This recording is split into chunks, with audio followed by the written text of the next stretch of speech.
Jarum jam di pergelangan tangan Baskara seakan berdetak lebih kencang daripada jantungnya sendiri. Di tengah kepulan asap knalpot dan klakson yang bersahutan di perempatan Sudirman, ia merasa dunianya menyempit hanya seukuran layar ponsel yang terus menampilkan notifikasi surel pekerjaan.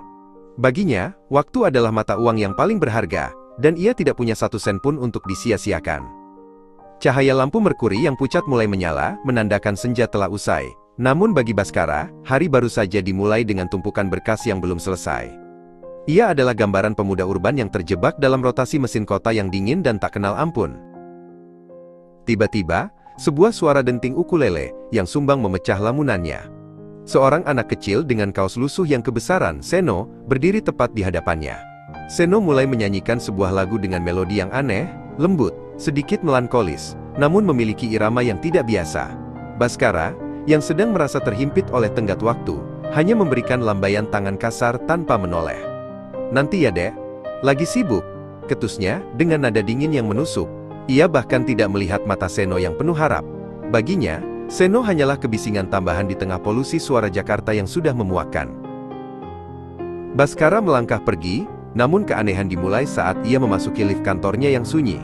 Di antara desis mesin lift, ia mendengar sayup-sayup melodi ukulele itu lagi. Ia menoleh ke sekeliling, namun hanya ada pantulan dirinya di cermin lift yang dingin. Melodi itu seolah merayap dari lubang ventilasi, menari-nari di telinganya. Mungkin cuma halusinasi karena kurang tidur, gumamnya sambil memijat pelipis.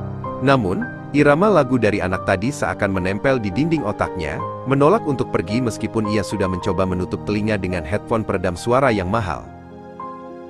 Keesokan harinya, Baskara mencoba mencari ketenangan di sebuah warung nasi uduk langganannya di gang sempit dekat kantor. Bau harum bawang goreng dan santan biasanya bisa menenangkannya, namun saat ia mulai menyuap, suara siulan dari arah dapur terdengar sangat akrab. Itu adalah melodi yang sama, melodi yang dibawa Seno semalam. Iramanya begitu spesifik, ada jeda 3 ketuk sebelum masuk ke bagian ref yang menyayat hati. Baskara tertegun, sendoknya menggantung di udara. Mengapa lagu yang seharusnya tidak dikenal itu tiba-tiba ada di mana-mana? Rasanya seperti sebuah bayangan yang tidak terlihat, yang terus mengikuti setiap langkah kakinya. Kegelisahan Baskara memuncak saat ia berada di dalam kereta komuter yang sesak. Di tengah keringat dan desakan penumpang, seseorang di pojok gerbong memainkan nada dering ponsel yang nadanya identik dengan lagu Seno. Baskara merasa seolah-olah kota ini sedang bersekongkol melawannya. Setiap derit rel, setiap obrolan penumpang, seolah berubah menjadi not-not lagu tersebut. Ia merasa dikejar oleh sesuatu yang tak kasat mata.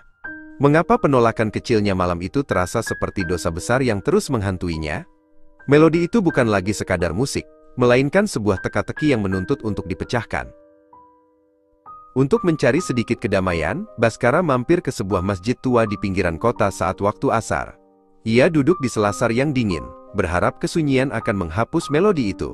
Namun, di sudut selasar, ia melihat seorang pria tua bernama Gani sedang membersihkan lantai sambil bersenandung kecil.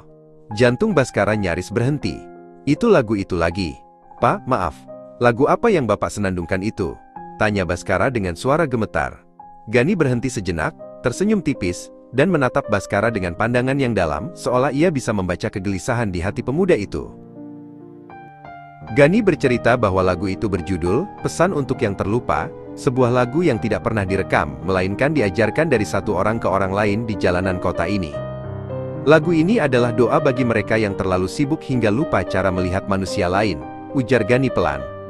Mendengar itu, Baskara merasa ada sesuatu yang runtuh di dalam dadanya. Ia teringat wajah Seno, wajah yang ia abaikan dengan begitu mudahnya. Ia menyadari bahwa ia telah kehilangan kemampuannya untuk berempati, karena terlalu terobsesi dengan dunianya sendiri yang semu. Tanpa pikir panjang, ia segera berlari kembali ke perempatan tempat ia pertama kali bertemu Seno. Setelah mencari berjam-jam di antara lorong-lorong kumuh, Baskara menemukan sebuah gubuk kecil di bawah kolong jembatan. Di sana, ia melihat seorang wanita tua bernama Arumi yang sedang duduk di atas tikar pandan. Arumi sedang merajut sambil sesekali menghela napas panjang. Baskara mendekat dengan ragu, menanyakan tentang anak kecil yang membawa ukulele. Arumi menatap Baskara dengan mata yang mulai kabur karena katarak, namun penuh dengan kehangatan yang tak terduga.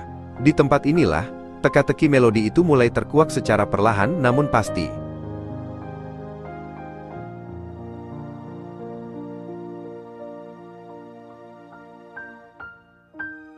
Arumi menjelaskan bahwa Seno bukan sekadar pengamen biasa. Lagu yang ia nyanyikan adalah warisan dari almarhum ayah Bhaskara, yang dulu sebelum sukses, adalah seorang musisi jalanan yang pernah ditolong oleh suami Arumi. Ayah Bhaskara menciptakan lagu itu sebagai janji, bahwa suatu hari nanti, keluarganya tidak akan pernah melupakan orang-orang yang terlupakan di jalanan. Seno mempelajari lagu itu dari Arumi, yang menyimpan rahasia ini selama puluhan tahun. Seno tidak meminta uang karena lapar, ia menyanyi di depan Bhaskara, karena ia mengenali wajah Bhaskara. Dari foto lama pemberian ayah Bhaskara, ia hanya ingin mengembalikan pesan itu kepada pemilik aslinya.